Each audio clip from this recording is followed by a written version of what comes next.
दोस्तों, ये घटना है सन 2000 की। 15 साल का एक लड़का स्कूल जाने की तैयारी कर रहा था। आज का दिन भी बाकी दिनों जैसा सामान्य ही था, लेकिन आज इस लड़के के दिमाग में कुछ खौफनाक चल रहा था। स्कूल जाने से पहले इंटरनेट के शौकीन इस लड़के ने अपना कंप्यूटर खोला और उसमें कुछ टाइप किया। टाइप करने के बाद वह चुपचाप स्कूल चला गया, लेकिन उसे एहसास नहीं था कि खेल खेल में जो कुछ भी वो अपने कंप्यूटर पर टाइप करके आया है, अगले कुछ ही पलों में वो इंटरनेट की दुनिया को हिला देगा। बस फिर क्या था? A major cyber attack hits the internet. कुछ ही मिनटों में पूरी दुनिया में खबर फैल गई कि याहू, Amazon, eBay और CNN जैसी बड़ी कंपनियों के सर्वर क्रैश हो चुके हैं। What is this? My screen! It's a hack! कंपनियों को कुछ समझ नहीं आ रहा था। What do we do? कुछ ही मिनटों में उनका अरबों डॉलर का नुकसान हो चुका था। लेकिन ये सब कैसे हुआ? कौन था वो 15 साल का लड़का और ऐसा करने के पीछे उसका मकसद क्या था?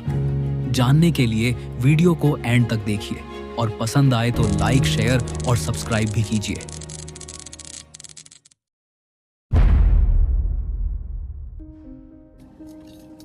नब्बे के दशक में ही कंप्यूटर और इंटरनेट प्रचलन में आ चुके थे। बड़ी बड़ी कंपनियां अपने कारोबार के लिए इंटरनेट का इस्तेमाल करने लगी थी। लोग मेल्स और मैसेज भेजने के लिए इंटरनेट यूज कर रहे थे। इस शुरुआती दौर में सबको लग रहा था कि इंटरनेट ही भविष्य है, लेकिन उसी दौर में कनाडा के मॉन्ट्रियल शहर में अपने घर में बैठा 15 साल का किशोर इस भविष्य की आशा को दुविधा में डालने की तैयारी कर रहा था।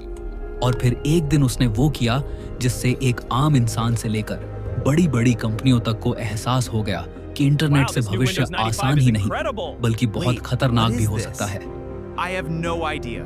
उस लड़के का नाम था माइकल काल्से, एक ऐसा किशोर जिसने महज 15 साल की उम्र में बड़ी बड़ी अमेरिकी कंपनियों को घुटनों पर ला दिया था और उसने खुद को नाम दिया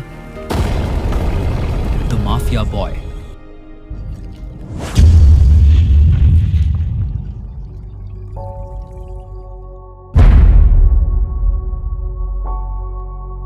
माइकल काल्से का जन्म 1984 में कनाडा के मॉन्ट्रियल शहर में हुआ था।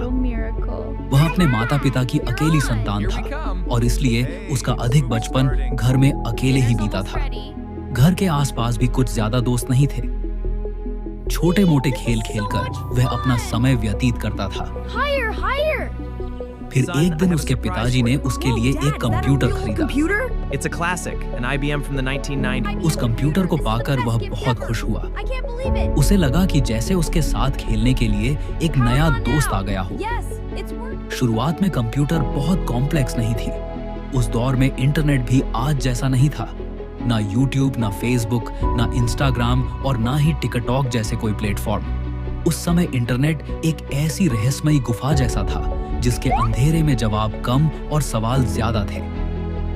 धीरे धीरे माइकल इस अंधेरी गुफा में घुसता चला गया। वह दिन में कई घंटे कंप्यूटर पर बिताने लगा। बाहर की दुनिया में अब उसे ज्यादा दिलचस्पी नहीं थी।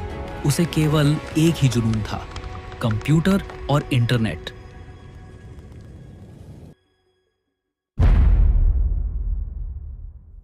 माइकल इतना अधिक समय कंप्यूटर पर बिता चुका था कि अब वो कंप्यूटर का सारा सिस्टम समझने लगा था। कंप्यूटर और इंटरनेट की प्रोग्रामिंग कैसे होती है, कोडिंग, हैकिंग, सब उसने सीखना शुरू कर दिया। आम लोग इंटरनेट का इस्तेमाल केवल मेल्स और मैसेज भेजने के लिए करते थे, लेकिन माइकल ने हैकिंग के जरिए इंटरनेट में सेंध लगाना भी शुरू कर दिया। जल्द ही माइकल को हैकर्स के एक ऐसे ग्रुप का पता चला जो गुप्त तरीके से एक दूसरे से बात किया करते थे और एक दूसरे को इंटरनेट में सेंध लगाने का चैलेंज किया करते थे। एक वक्त ऐसा भी आया जब माइकल ने इन हैकर्स के अकाउंट ही हैक कर लिए और उनके असली नाम पता भी उजागर कर दिए, लेकिन वो हैकर्स माइकल का पता न लगा पाए। माइकल उन लोगों में था जिन्होंने सबसे पहले बॉटनेट तैयार किए थे। बॉटनेट यानी एक ऐसा प्रोग्राम जो एक साथ दुनिया के लाखों कंप्यूटर्स का कंट्रोल अपने हाथ में ले सकता है। सभी हैकर्स उसकी स्किल्स का लोहा मानते थे। इसी बात से खुश होकर माइकल ने खुद को नाम दिया था द माफिया बॉय।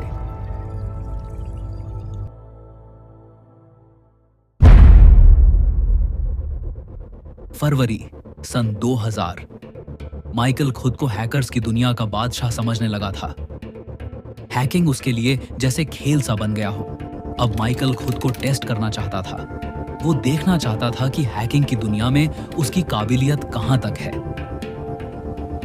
उसने एक बॉटनेट बनाया और 7 फरवरी की सुबह स्कूल जाने से पहले उसे किसी टाइम बॉम्ब के जैसे सेट कर दिया। टारगेट में उसने पहले याहू कंपनी को टारगेट किया।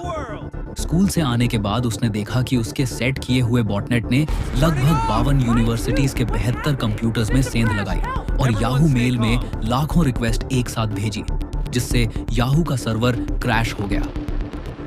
माइकल याहू की इस न्यूज से इतना खुश हुआ कि अगले दिन उसने अमेजन, CNN, ईबे, डेल जैसी बड़ी कंपनियों को अपना निशाना बनाया।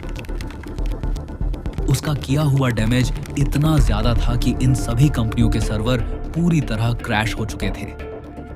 लाखों लोग इन वेबसाइट्स में लॉग इन न कर पाए। कंपनियों को कुछ समझ ना आया। 2 दिन में अरबों डॉलर का नुकसान हो चुका था। What's going on?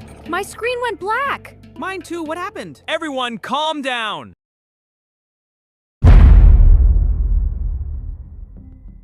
इस साइबर अटैक के बाद माइकल को लगा कि अब उसे कोई रोकने वाला नहीं है। वह खुशी से फूले नहीं समा रहा था। उधर अमेरिकन पुलिस की नींद उड़ी हुई थी। इस तरह का क्राइम उन्होंने पहली बार देखा था। केस FBI तक गया, लेकिन FBI भी उलझन में थी। तब FBI ने IRC चैट सिस्टम द्वारा पता लगाया कि माइकल नाम के एक शख्स ने इन साइबर अटैक्स की जिम्मेदारी ली है। FBI ने कनेडियन पुलिस के साथ मिलकर और छानबीन की और फाइनली माइकल के घर का पता लगा लिया। पुलिसकर्मी जब माइकल के घर पहुंचे तो वो यह देखकर हैरान थे कि जिस क्रिमिनल माइकल को वे पकड़ने आए हैं वह कोई आदमी नहीं बल्कि 15 साल का एक दुबला पतला लड़का है। पुलिस को पहले यकीन नहीं हुआ, लेकिन जब माइकल ने कबूल किया तो पुलिस ने उसे अरेस्ट कर लिया। नाबालिग होने के कारण अदालत ने माइकल को 2 साल बाल सुधार गृह में रखने की सजा सुनाई।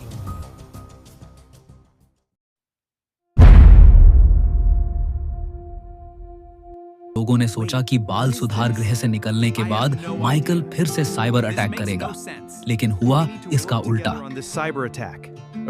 बाल सुधार केंद्र से निकलने के बाद माइकल ने अपनी जिंदगी को पूरी तरह से बदल दिया। वह साइबर सिक्योरिटी और अवेयरनेस की बातें करने लगा। धीरे धीरे माइकल उभरती हुई कंपनियों को साइबर अटैक से बचने की शिक्षा देने लगा और इस काम को उसने अपने फुल टाइम करियर के रूप में चुना। कई एक्सपर्ट्स के अनुसार माइकल द्वारा किए गए साइबर अटैक इंटरनेट सिक्योरिटी के इतिहास का सबसे बड़ा टर्निंग पॉइंट थे।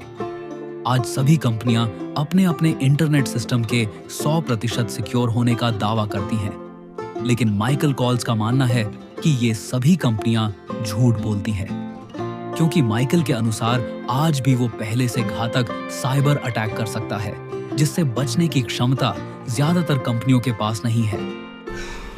I mean, you should have told me. I would have brought my laptop and I could have showed you crazy stuff. I mean, I'll show you crazy things with the laptop. तो दोस्तों, आपको Michael calls की ये कहानी कैसी लगी? ऐसी और इंटरेस्टिंग स्टोरीज जानने के लिए हमारे चैनल को सब्सक्राइब कीजिए। मिलते हैं अगली वीडियो में।